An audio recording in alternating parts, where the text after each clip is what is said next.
যেমন অমর হক চিনতেন না, না চেনার কারণে মানতেও পারেন নাই। এমনকি তরবারি নিয়ে বের হয়েছিলেন নবীর কল্লা কাটবেন বলে। আপনি চিন্তা করেন, আবু জাহাল নবীর কল্লা কাটতে বের হয় নাই তখনো পর্যন্ত, ওমর নবীর কল্লা কাটতে বের হয়েছে, কিন্তু আল্লাহ হেদায়েত দিলেন কারে? আবু জাহাল রে, এই ওমরকে। অদ্ভুত ব্যাপার না? আবু জাহাল তো কল্লা কাটতে যাচ্ছে না, ওমর যাচ্ছে, ওমর। এবং ওই ঘটনাটা না ঘটলে কি যে করতো, একটা চিন্তার বিষয় তো। কিন্তু আল্লাহ হেদায়েত দিলেন কাকে? আবু জাহালকে নেই, ওমরকে। নবী কিন্তু দোয়া করেছিলেন, হে আল্লাহ, এই দুইজনের মধ্যে যে তোমার কাছে বেশি প্রিয় তার দ্বারা তুমি ইসলামকে শক্তিশালী করো। তাহলে এই দোয়ার দ্বারাই কিন্তু স্পষ্ট, আবু জাহালও অমুসলিম ছিল, ওমরও অমুসলিম ছিল, তো দুইজনের মধ্যে আল্লাহর কাছে ওমর বেশি প্রিয় ছিল। অমুসলিম হওয়ার পরও বেশি প্রিয় কেন? এর জবাব পেয়ে যাবেন ওমরের ঘটনাটা একবার স্মরণ করলে। ওমর নিজের বোনের বাসায় গিয়ে বোনকেও মারলো, বোন জামাইকেও মারলো। মেরে মেরে যখন ক্লান্ত, বলল, আমাকে কি পড়ছিল একটু দাও তো, আমিও পড়ি, আমিও দেখি। তখন তাকে বললো, আগে পবিত্র হও, আমরা কোন অপবিত্রের হাতে এটা তুলে দিতে পারি না। ওমরের দিল এত নরম হলো, হ্যাঁ পবিত্র হলো। অবশেষে বললো, এবার তো দাও। যখন তাকে দেওয়া হলো, মাত্র কয়েকটা আয়াত তেলাওয়াত করলো। কোনো ওয়াজ শোনে নাই, নসিহত শোনে নাই, চিল্লায় যায় নাই, কোনো খানকায় ঢোকে নাই, কোনো মাদ্রাসায় ভর্তি হয় নাই, তার পেছনে আলাদা কেউ কোনো মেহনত করে নাই। খালি কয়েকটা আয়াত তেলাওয়াত করতে দেরি, ওমর বলে উঠলো, জলদি নবীর কাছে নিয়ে চলো না, আমি কালেমা পড়ে মুসলমান হয়ে যাব। কেন? তার মানে এতকাল যা করেছে না জেনে করেছে। না জেনে কেন করেছে? ওমর চাইতো এলাকার ঐক্য ঠিক থাক, ঐক্য। এখন ঐক্য ঠিক রাখার জন্য আগে অনেকে পিটিয়েছে। যে যখন আলাদা দল হতে চাইতো, ওমর পিটায় পিটায় মাইরা মাইরা সোজা করে সবাই এক রাখতো। কেন? একতাই তো শক্তি, বিভেদিত পতন। একতাই শক্তি, সবাই বোঝে। এখন যখন দেখলো যে মুহাম্মদ সাল্লাল্লাহু আলাইহি সাল্লাম তিনি দাওয়াত শুরু করেছেন, কিছু লোক তার সাথে আলাদা হচ্ছে, ওমর আর গভীর থেকে চিন্তা করেনি কাহিনী কি। এখন যেমন বাংলাদেশের আমজনতা চিন্তা করে না, এত দলাদলি, কিন্তু দলাদলি কেন? অনেকের সমাধান হলো, সব দল মিটায় দাও, সবাই এক কাতারে নিয়ে আসো। কিন্তু সব কিন্তু মিটানো যায় না। কাদিয়ানি একটা দল, নবীর দুশমন, আর আপনি নবী প্রেমিক, কাদিয়ানি বিরোধী দল। একতা এবং ঐক্য কিভাবে হওয়া সম্ভব আমারে বলেন? হিজবুত তৌহিদ একটা দল, আপনি আরেকটা দল, যারা ইসলামের অনেক বিধানকে বিকৃত করেছে। ওই হিজবুত তৌহিদের সাথে ঐক্য কিভাবে সম্ভব আমাকে বলেন তো? হ্যাঁ, ঐক্য সম্ভব যদি সে তার পচা আদর্শ ছাড়ে, কিন্তু ওর আদর্শ রেখে এরপর ঐক্য সম্ভব হয় কিভাবে? হ্যাঁ, যেখানে হক বাতিলের দ্বন্দ্ব, এক হলো সাধারণ ইখতিলাফ, এটাও চলে এটাও চলে, আছে না? বহুত ইখতিলাফই এমন, বেশিরভাগ ইখতিলাফই এমন, নামাজের মাসালা থেকে শুরু করে বহু কিছু এমন, যেখানে কোনোটারে বেদাত বলার সুযোগ নেই, গুমরাহি বলার সুযোগ নাই। তবে কোনোটা বেশি উত্তম বলা যায়, কোনোটা কম উত্তম বলা যায়, কিন্তু চলে, দুইটাই চলে, দুইটাই হক, কোনোটা বাতিল না। সেখানে অবশ্যই ঐক্যবদ্ধ হওয়া দরকার, কোনো সন্দেহ নাই। কিন্তু কোথাও যদি হক বাতিলের দ্বন্দ্ব দেখা দেয়, হক বাতিল বুঝলেন, একজন আল্লাহর পক্ষে একজন বিপক্ষে, একজন রাসূলের পক্ষে একজন রাসূলের বিপক্ষে, সেখানে ঐক্য হবে কিভাবে? কসমেটিক ঐক্য তো আর কোনো ঐক্য না। কসমেটিক ঐক্য বুঝেন? আটা সুন্দরী আর ময়দা সুন্দরী, চেহারায় কসমেটিক মেখে খুব সুন্দরী, কিন্তু কোনোভাবে কাটতেও পারে না, কাটতে গেলেও চিন্তা হয় রে, চোখের জল গড়িয়ে পড়বে আর সৌন্দর্য সব ভেসে চলে যাবে। তো এখন দেখা যাচ্ছে ভেতরে ভেতরে যদি থাকে সদরঘাট, বাইরে হয় ফিটফাট, এতে কোনো লাভ হয় না। তাহলে বাংলাদেশেও যদি আপনি ঐক্য করতে চান, আপনাকে কিন্তু এটা মাথায় রাখতে হবে, নবী বলেছেন তার উম্মত কয় দল জানেন না? ৭৩ দল। এর মধ্যে জাহান্নামী দল কয়টা আর জান্নাতি দল কয়টা? আচ্ছা, ওই জান্নাতি দলেরও কিন্তু উপদল অনেক, জাহান্নামী দলের উপদল অনেক। এই ৭৩টা কিন্তু মূল দল, না হলে এক নেত্রকোনায় দল আছে ১০০-র উপরে, কি নাই? ১০০-র উপরে দল নাই? ১০০ তো আমি কমই বললাম, আপনারা রাগ করবেন, ১০০০-এর উপরে কমাস কম দল পাবেন। আপনি ঘাটেন, একটু একটু তন্ন তন্ন করে খোঁজেন, দলের কোনো অভাব নাই। তো নবী বললো মাত্র ৭৩ দল হবে, তো বাকিগুলো কই যাবে? আসলে এক হলো মূল দল, আর এক হলো ডালপালা শাখা প্রশাখা দল। যেমন উদাহরণ দিলে ভালো বুঝবেন, যেমন আওয়ামী লীগ ধরেন একটা মূল দল, কিন্তু এর অধীনে ছাত্র লীগ, যুবলীগ, শ্রমিক লীগ, মহিলা লীগ, কৃষক লীগ, ওলামা লীগ, হুজুরদের একটা আছে না ওলামা লীগ, স্বেচ্ছাসেবক লীগ, আরো কি কি আছে, এগুলো নাম মুখস্থ করতে আমার মেমোরি আরো লোড দিতে হবে, আরো আছে অনেকগুলা। তো এখন ধরেন একটা মূল দলের অধীনে অনেকগুলো শাখা প্রশাখা থাকে নাকি থাকে না? থাকে। তাহলে ৭২টা জাহান্নামী দল, এগুলোর অধীনে ৭২,০০০ও ঢুকতে পারে, মূল একই থাকবে, রসুনের মতো মূল একই থাকবে, কিন্তু ডালপালা অনেক বেশি থাকবে। একইভাবে জান্নাতি দল কোনটা? আমার দল না আপনার দল? অমুকের দল না তমুকের দল?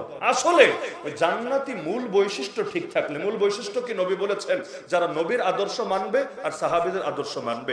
তো নবী আর সাহাবীদের আদর্শ মানার পরও শাখাগত কোনো বিষয়ে গিয়ে যদি দ্বিমত হয়ও, এমন দল 1000ও হয়, তবুও সমস্যা নাই, মূল কিন্তু একই থাকবে, মূলে কোনো ভিন্নতা দেখা দিবে না। তাহলে মূল যদি এক হয় ওই ঐক্য টেকে, মূল যদি এক না হয় ওই ঐক্য কখনোই টেকে না। তো ওমর ভেবেছিল পিটায় পিটাই ঠিক করে দেবে, কিন্তু ওমর যখন বুঝলো না রে আমি কারে পিটাতে যাচ্ছি, যাদেরকে পিটাতে যাচ্ছে তারাই হক যদিও সংখ্যায় কম, আর যাদের দালালি করছি ওরাই বাতিল যদিও সংখ্যায় বেশি, সঙ্গে সঙ্গে কালেমা পড়ে মুসলমান হয়ে গেল। তাহলে 3 শ্রেণী পেলাম, এক হলো নেয়ামত প্রাপ্ত যাদের হকের ইলমও আছে আমলও আছে, দ্বিতীয় হলো গজবগ্রস্ত যাদের হকের ইলম আছে কিন্তু আমল নাই, তৃতীয় হলো বিপদগামী যাদের হকের ইলমও নাই আমলও নাই।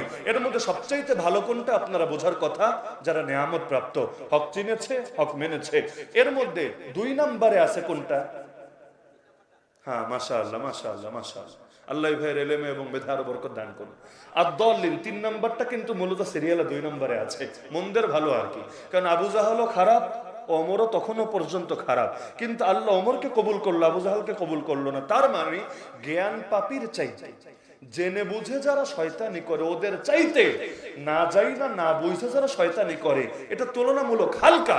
বাংলাদেশেও দেখবেন অনেক অমুসলিমকে নিয়মিত দাওয়াত দিয়ে মুসলমান বানিয়ে ফেলতে পারেন, কিন্তু বেদাতি, বেদাতি বুঝেন না, দাঁত নাই আর কি নাকি? আচ্ছা, বেদাতি যারা আছে এদেরকে বুঝাতে বুঝাতে বুঝাতে নিজের লাইফ শেষ করে ফেলবেন। ও বলবে বিচার যাই করো বাপু, তাল গাছ কিন্তু আমার। কেগুলো হয় নাকি হয় না? কেন? যে ঘুমিয়ে থাকে তাকে জাগানো যায়, যে ঘুমের ভান ধরে তাকে জাগানোর কি উপায়? তাহলে সুতরাং এই 3 ক্যাটাগরিতে মানুষ ভাগ করবেন। 3 ক্যাটাগরি, এক হলো নেয়ামত প্রাপ্ত, তাদের পথে আমাদের পথ হবে। সুতরাং হক চিনতেও হবে, হক মানতেও হবে। আর যারা গজবগ্রস্ত, হক মুরগি চোরারা, এগুলো কিন্তু বোঝে না তা না, আপনার চাইতে ভালো বোঝে। আপনি কয়টা কিতাব পড়েছেন? ইসলাম নিয়ে কতটুকু রিসার্চ করেছেন? ওই তসলিমা নাসরিনের পড়ালেখা আপনার চাইতে বেশি আছে, আপনাদের বিভাগেরই কৃতি সন্তান। আচ্ছা, তো এই যে ওর পড়াশোনাও কিন্তু কম না। দেখবেন ওই সব কিছু নিয়ে যখন চুলকানি দেখায়, ওই চুলকানির মধ্যেও বোঝা যায় যে না, ইসলাম নিয়ে পড়াশোনা আছে, তবে পড়েছে শয়তানের নিয়তে, ভালো নিয়তে না। তো গজবগ্রস্ত যেগুলো আছে এগুলোর সাথে লড়াই চলবে, আর বিপদগামী যেগুলো আছে চেনে না বোঝে না, এগুলোকে ধীরে ধীরে দাওয়াত দিয়ে দিয়ে দিয়ে দিয়ে ধীরে ধীরে নিয়ে আসতে হবে ইনশাআল্লাহ। সুম্মা ইনশাআল্লাহ এদের বড় একটা অংশই নিয়ামত প্রাপ্ত হবে। যেমন এখন যদি আপনি মুসলিমদের মধ্যে হবে, কেন? কারণ দাওয়াত যদি না দেন আপনার দুশমনের পাল্লাই ভারী হবে, ওই বিপদগামী গুলো ধীরে ধীরে গজবগ্রস্তের খাতায় নাম উঠাবে, আপনার লড়াই কঠিন হবে। এজন্য দাওয়াত বাড়ায় দেন ইনশাআল্লাহ, যাতে করে 3 নম্বর মানে ওই যে গজবগ্রস্তরা বিপদগামীর ক্যাটাগরিতে আসে, বিপদগামীরা নিয়ামত প্রাপ্তের ক্যাটাগরিতে আসে, তবে ইনশাআল্লাহ মুক্তি মিলবে, শান্তি মিলবে।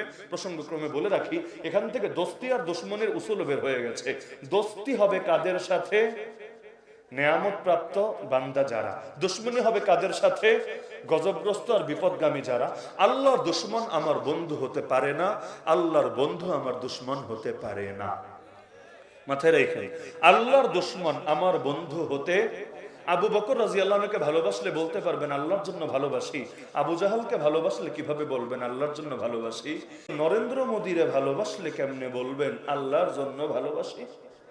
তাহলে সুতরাং ভালোবাসার মানদণ্ড আল্লাহ, ঘৃণার ক্ষেত্রেও মূল হলেন আল্লাহ। ভালোবাসাও আল্লাহর জন্য, ঘৃণাও আল্লাহর জন্য। যে পারবে, নবী বলেছে ফাকাদ ইস্তাকমালাল ঈমান, তার ঈমান পরিপূর্ণ হয়ে গিয়েছে। তো সূরাতুল ফাতিহাকে সামনে রেখে মৌলিক কয়েকটা বার্তা আরজ করার চেষ্টা করলাম। আশা রাখি খুব একটা ক্ষতি হয়নি ইনশাআল্লাহ। যা ক্ষতি না হলে আলহামদুলিল্লাহ, আর যদি কারো উপকার হয় আরো আলহামদুলিল্লাহ, আল্লাহ শুকরিয়া। যে কথা হয় না কেন, গেলে নিজে নিরাপদ হবে, কিন্তু সবাই যদি নিজেকে নিরাপদ করতে চায় এই জাতির হাল কে ধরবে? সুতরাং কাউকে কাউকে বুলেটের বৃষ্টির সামনেও নিজের বুক পেতে দিয়ে দাঁড়িয়ে থাকতে হবে, এবং তাদের কোরবানির বদৌলতেই তারা জামানের বেলালে হাবশিতে পরিণত হলে এর বদৌলতেই আল্লাহর জমিনে একসময় দ্বীনের ফুল ফুটবে। কারণ যেই জমিনে শহীদের রক্ত ঝরে ওই জমিনে একদিন না একদিন ইসলামের ফুল ফুটেই ফুটে। তো বাচ্চা না পালিয়ে চলে আসলো বাদশার সামনে। বাদশা তো অবাক, কুইরে পিচ্ছি তুই একা কেন, আমার বাহিনী কই? সে জবাব দিল কাফাহুমুল্লাহ, ওদের ব্যাপারে আল্লাহ যথেষ্ট হয়ে গেছেন। এবার আরেক বাহিনী দিয়ে পাঠালো সমুদ্রের ভেতরে, যাতে করে সমুদ্রের অনেকটা ভেতরে যখন যাবে ধাক্কা দিয়ে ফেলে দেয় এবং ডুবে ডুবে সে মারা যায়। যখন বাহিনী চলে গেল ভেতরে, তার তো গায়বী অস্ত্র আছেই, দোয়া করে দিল আল্লাহুম্মা কফিনিহিম বিমা শিতা। দোয়াটারে দেখতে হালকা মনে হয়, দোয়ার পাওয়ার কিন্তু হালকা হয় না। তবে দোয়া দিলেই সঙ্গে সঙ্গেই কাজ হতে হবে এটা জরুরি না। নবী কতজনকে বদদোয়া দিয়েছেন মক্কায়, ফলাফল প্রকাশ পেয়েছে বদরের ময়দানে, মদিনায় হিজরতের পরে। আলেম ওলামারা বদদোয়া দিয়েছেন 2021 সালে, 22 সালে, 23 সালে কাশিমপুর কারাগারে বসে, কেরানীগঞ্জের কারাগারে বসে। কি বা করার ছিল তাদের? কিন্তু শেষ রাতে জায়নামাজ বিছিয়ে তাহাজ্জুদ পড়ে হাত দুটো তুলে আল্লাহর কাছে এখনো মনে পড়লে কলিজা মোচড় দিয়ে ওঠে। সেই যে আমাদের বাপের বয়সে এক একজন আলেম, সেই গভীর রাতে যখন একটা চিৎকার দিয়ে উঠতো আল্লাহ, তখনই দিলে এমন ভাবে একটা মোচড় দিত, দিল সাক্ষ্য দিত এই বদদোয়া যার উপর গিয়ে পড়েছে ও যত পাওয়ারফুলি হোক না কেন ওর চূড়ান্ত ধ্বংস আর পতন হবে। আমি এখনো মনে করি, শুধু আমি না, আমাদের সাথে যারা জেল খেটে এসেছে অধিকাংশ জনই এ ব্যাপারে একমত থাকার কথা। সেটা হলো আমরা মনে করি যা কিছু হয়েছে এগুলো শুধুমাত্র অমুকের তমুকের কৌশল, আমার আপনার আন্দোলন, এগুলো কিছু না। মূল হলো মাজলুমের বদদোয়া যখন লাগে, জালেমের অস্তিত্ব তখন বাকি থাকে না। কারণ নবী জানিয়েছে মাজলুমের বদদোয়ার আল্লাহর মধ্যে কোনো পর্দা থাকে না। ইত্তাকি দাওয়াতাল মাজলুম ফাইন্নাহু লাইসা বাইনাহা ওয়া বাইনাল্লাহি হিজাব। তো মাজলুমরা বদদোয়া দিয়েছে, আল্লাহ তাআলা তার ফলাফল প্রকাশ করেছেন। 1999, 2000 এবং 2001-এও শাইখুল হাদিস আল্লামা আজিজুল হক রাহমাতুল্লাহি আলাইহি, মুফতি আমিন রাহমাতুল্লাহি আলাইহি সহ একদল বুজুর্গরা বদদোয়া দিয়েছিলেন। হলুদ কার্ড এসেছিল 2001 সালে। আর এই ধাপে এসে 1500 না, প্রায় 3000-এর বেশি আলেম ওলামা তাওলিবুল ইলম তাওহীদ জনতা মিলে বদদোয়া দিয়েছে। আলহামদুলিল্লাহ, এবার আর হলুদ কার্ড না, আল্লাহ তাআলা লাল কার্ডই দিয়ে দিয়েছে। তাহলে দেখা যাচ্ছে যে বান্দা আল্লাহর সাথে সম্পর্কের ঘোষণা দিয়ে দিচ্ছে, ইয়্যাকা না'বুদু ওয়া ইয়্যাকা নাস্তাঈন। এরপরে মূল দোয়া, আল্লাহ সরল পথে চালান, সরল পথ দেখান না, সরল পথে সোজা পথে চালান। হেদায়েতের দুই অর্থ আছে। হেদায়েতের অর্থ কয়টা? এক হলো পথ দেখানো। যেমন ধরেন আমি আসলাম আজকে কেন্দুয়া হয়ে, আচ্ছা আমাকে পথ দেখাই দিলেন, এমনি যাবেন, ডাইনে যাবেন, এরপর 100 মিটার বামে, এরপর আবার সোজা 2 মাইল, এরপর আবার ডাইন, এরপর বাম। এভাবে বললে যে আসা যায় না তা না, আসা যায়। আমি আজকে এভাবেই এসেছি এবং এসে এদিকেও ঘুরপাক খেয়েছি, মোটামুটি সময় গিয়েছে। মাহফিলের সামনে এসেও আমি কুল কিনারা পাচ্ছিলাম না, এটা মাহফিল কিনা, হলে প্যান্ডেল কই। এদিকে দেখি নাম ঘোষণা হচ্ছে, হুজুর বয়ান করবে, ওদিকে হুজুরই কুল কিনারা পাচ্ছে না, হুজুর ডাইনে যাবে না বামে যাবে, সামনে যাবে না পিছে যাবে।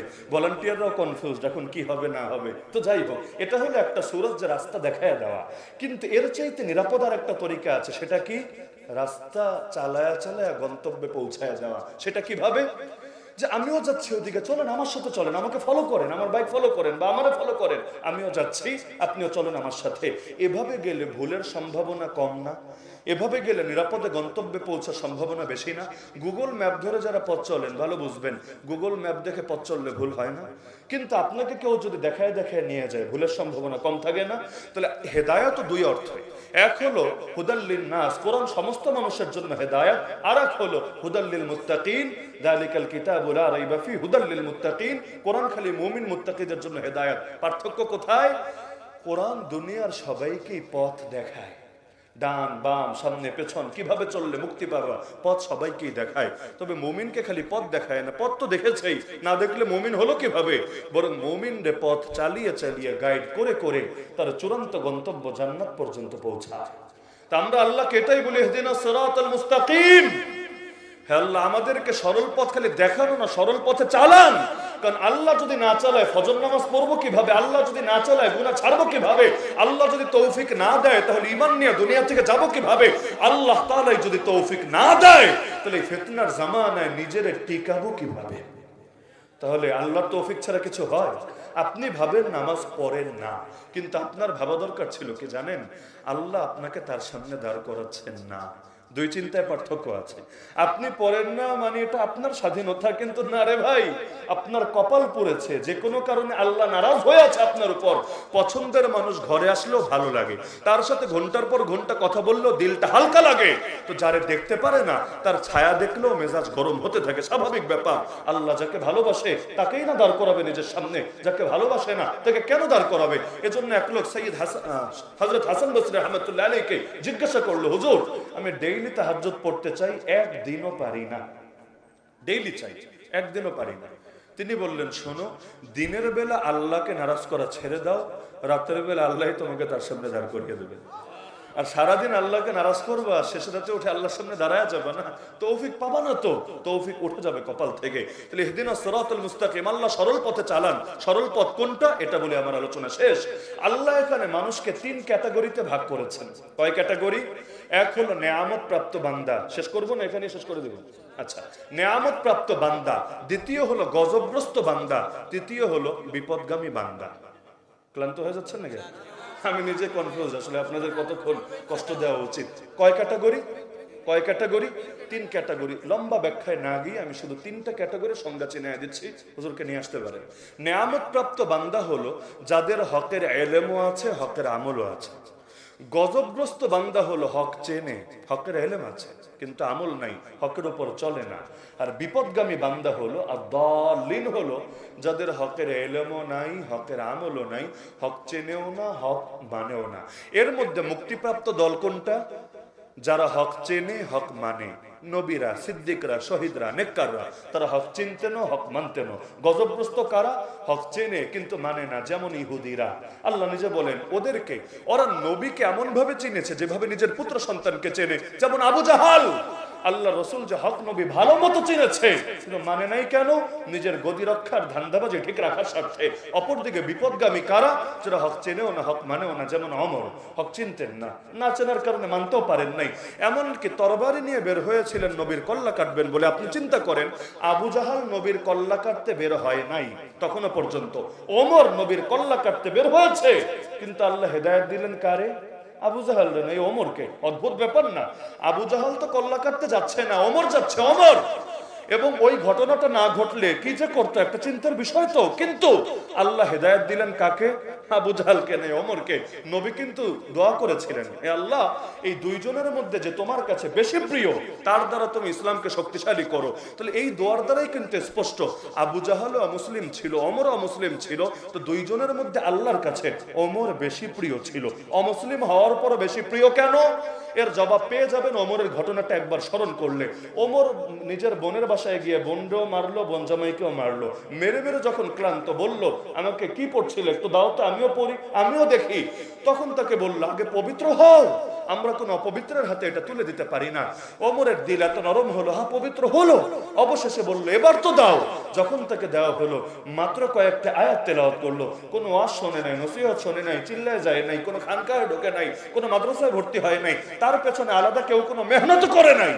খালি কয়েকটা আয়াত তেলাওয়াত করতে দেরি, ওমর বলে উঠলো, জলদি নবীর কাছে নিয়ে চলো না, আমি কালেমা পড়ে মুসলমান হয়ে যাব। কেন? তার মানে এতকাল যা করেছে না জেনে করেছে। না জেনে কেন করেছে? ওমর চাইতো এলাকার ঐক্য ঠিক থাক, ঐক্য। এখন ঐক্য ঠিক রাখার জন্য আগে অনেকে পিটিয়েছে। যে যখন আলাদা দল হতে চাইতো, ওমর পিটায় পিটায় মাইরা মাইরা সোজা করে সবাই এক রাখতো। কেন? একতাই তো শক্তি, বিভেদিত পতন। একতাই শক্তি, সবাই বোঝে। এখন যখন দেখলো যে মুহাম্মদ সাল্লাল্লাহু আলাইহি সাল্লাম তিনি দাওয়াত শুরু করেছেন, কিছু লোক তার সাথে আলাদা হচ্ছে, ওমর আর গভীর থেকে চিন্তা করেনি কাহিনী কি। এখন যেমন বাংলাদেশের আমজনতা চিন্তা করে না, এত দলাদলি, কিন্তু দলাদলি কেন? অনেকের সমাধান হলো, সব দল মিটায় দাও, সবাই এক কাতারে নিয়ে আসো। কিন্তু সব কিন্তু মিটানো যায় না। কাদিয়ানি একটা দল, নবীর দুশমন, আর আপনি নবী প্রেমিক, কাদিয়ানি বিরোধী দল। একতা এবং ঐক্য কিভাবে হওয়া সম্ভব আমারে বলেন? হিজবুত তাওহীদ একটা দল, আপনি আরেকটা দল, যারা ইসলামের অনেক বিধানকে বিকৃত। আমাকে বলেন তো, হ্যাঁ ঐক্য সম্ভব যদি সে তার পচা আদর্শ ছাড়ে, কিন্তু ওর আদর্শ রেখে এরপর ঐক্য সম্ভব হয় কিভাবে? হ্যাঁ, যেখানে হক বাতিলের দ্বন্দ্ব, এক হলো সাধারণ ইখতিলাফ, এটাও চলে এটাও চলে, আছে না? বহুত ইখতিলাফই এমন, বেশিরভাগ ইখতিলাফই এমন, নামাজের মাসালা থেকে শুরু করে বহু কিছু এমন, যেখানে কোনোটারে বেদাত বলার সুযোগ নেই, গুমরাহি বলার সুযোগ নাই। তবে কোনোটা বেশি উত্তম বলা যায়, কোনোটা কম উত্তম বলা যায়, কিন্তু চলে, দুইটাই চলে, দুইটাই হক, কোনোটা বাতিল না। সেখানে অবশ্যই ঐক্যবদ্ধ হওয়া দরকার, কোনো সন্দেহ নাই। কিন্তু কোথাও যদি হক বাতিলের দ্বন্দ্ব দেখা দেয়, হক বাতিল বুঝলেন, একজন আল্লাহর পক্ষে একজন বিপক্ষে, একজন রসুলের পক্ষে একজন রসুলের বিপক্ষে, সেখানে ঐক্য হবে কিভাবে? কসমেটিক ঐক্য তো আর কোনো ঐক্য না। কসমেটিক ঐক্য বুঝেন? আটা সুন্দরী আর ময়দা সুন্দরী, চেহারায় কসমেটিক মেখে খুব সুন্দরী, কিন্তু কোনোভাবে কাটতেও পারে না, কাটতে গেলেও চিন্তা হয় রে চোখের জল গড়িয়ে পড়বে আর সৌন্দর্য সব ভেসে চলে যাবে। তো এখন দেখা যাচ্ছে ভেতরে ভেতরে যদি থাকে সদরঘাট, বাইরে হয় ফিটফাট, এতে কোনো লাভ হয় না। তাহলে বাংলাদেশেও যদি আপনি ঐক্য করতে চান, আপনাকে কিন্তু এটা মাথায় রাখতে হবে, নবী বলেছেন তার উম্মত কয় দল জানেন না? ৭৩ দল। এর মধ্যে জাহান্নামী দল কয়টা আর জান্নাতি দল কয়টা? আচ্ছা, ওই জান্নাতি দলেরও কিন্তু উপদল অনেক, জাহান্নামী দলের উপদল অনেক। এই ৭৩টা কিন্তু মূল দল, না হলে এক নেত্রকোনায় দল আছে ১০০-র উপরে, কি নাই? ১০০-র উপরে দল নাই? ১০০ তো আমি কমই বললাম, আপনারা রাগ করবেন, ১০০০-এর উপরে কমাস কম দল পাবেন। আপনি ঘাটেন, একটু তন্ন তন্ন করে খোঁজেন, দলের কোনো অভাব নাই। তো নবী বললো মাত্র ৭৩ দল হবে, তো বাকিগুলো কই যাবে? আসলে এক হলো মূল দল, আর এক হলো ডালপালা শাখা প্রশাখা দল। যেমন উদাহরণ দিলে ভালো বুঝবেন, যেমন আওয়ামী লীগ ধরেন একটা মূল দল, কিন্তু এর অধীনে ছাত্র লীগ, যুবলীগ, শ্রমিক লীগ, মহিলা লীগ, কৃষক লীগ, ওলামা লীগ, হুজুরদের একটা আছে না ওলামা লীগ, স্বেচ্ছাসেবক লীগ, আরো কি কি আছে, এগুলো নাম মুখস্থ করতে আমার মেমোরি আরো লোড দিতে হবে, আরো আছে অনেকগুলা। তো এখন ধরেন একটা মূল দলের অধীনে অনেকগুলো শাখা প্রশাখা থাকে নাকি থাকে না? থাকে। তাহলে ৭২টা জাহান্নামী দল, এগুলোর অধীনে ৭২,০০০ও ঢুকতে পারে, মূল একই থাকবে, রসুনের মতো মূল একই থাকবে, কিন্তু ডালপালা অনেক বেশি থাকবে। একইভাবে জান্নাতি দল কোনটা? আমার দল না আপনার দল, অমুকের দল না তমুকের দল? আসলে ওই জান্নাতি মূল বৈশিষ্ট্য ঠিক থাকলে, মূল বৈশিষ্ট্য কি নবী বলেছেন, যারা নবীর আদর্শ মানবে আর সাহাবীদের আদর্শ মানবে।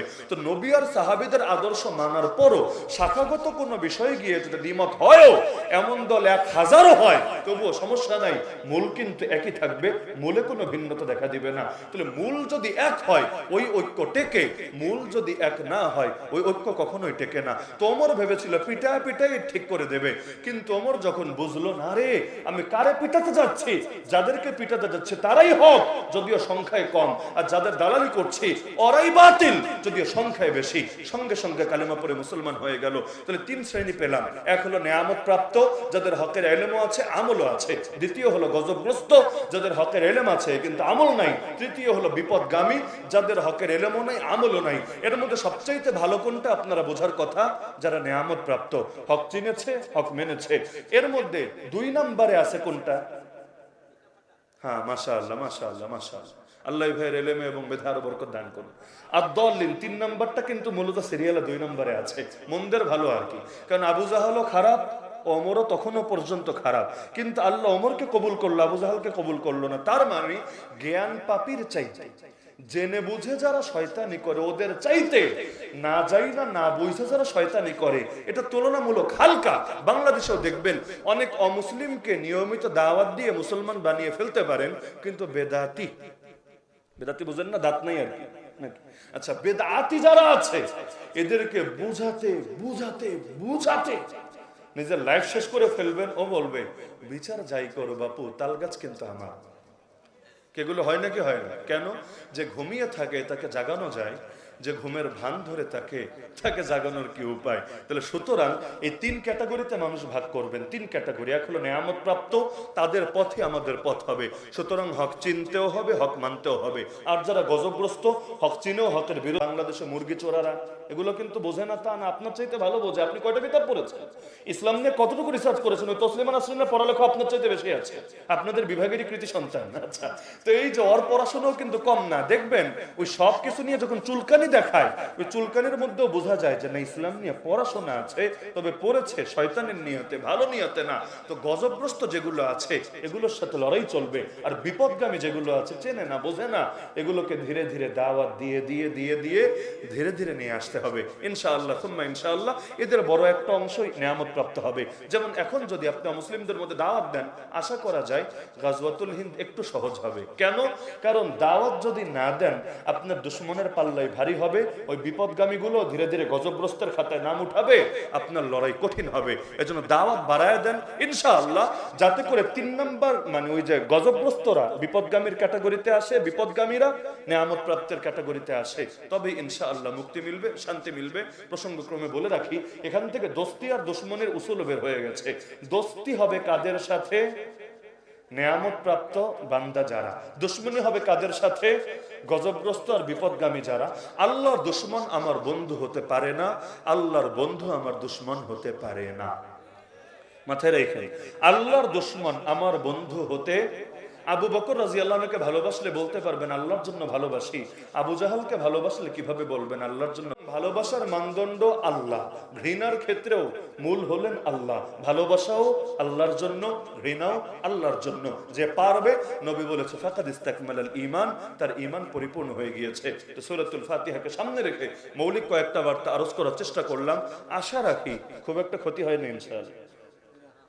যা ক্ষতি না হলে আলহামদুলিল্লাহ, আর যদি কারো উপকার হয় আরো আলহামদুলিল্লাহ। আল্লাহ শুকরিয়া যে কথাগুলো আলোচনা হলো, আল্লাহ রাব্বুল আলামিন আমাদের সবাইকে এগুলো সঠিকভাবে জানার, বোঝার এবং আমল করার তৌফিক দান করুন। আমিন। ওয়া আখিরু দাওয়ানা আনিল হামদুলিল্লাহি রাব্বিল আলামিন।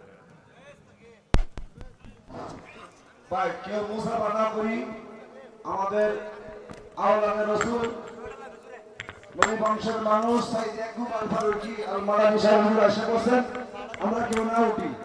ভাই এখানে রাস্তা দিয়ে হুজুর আশা করছেন, রাস্তা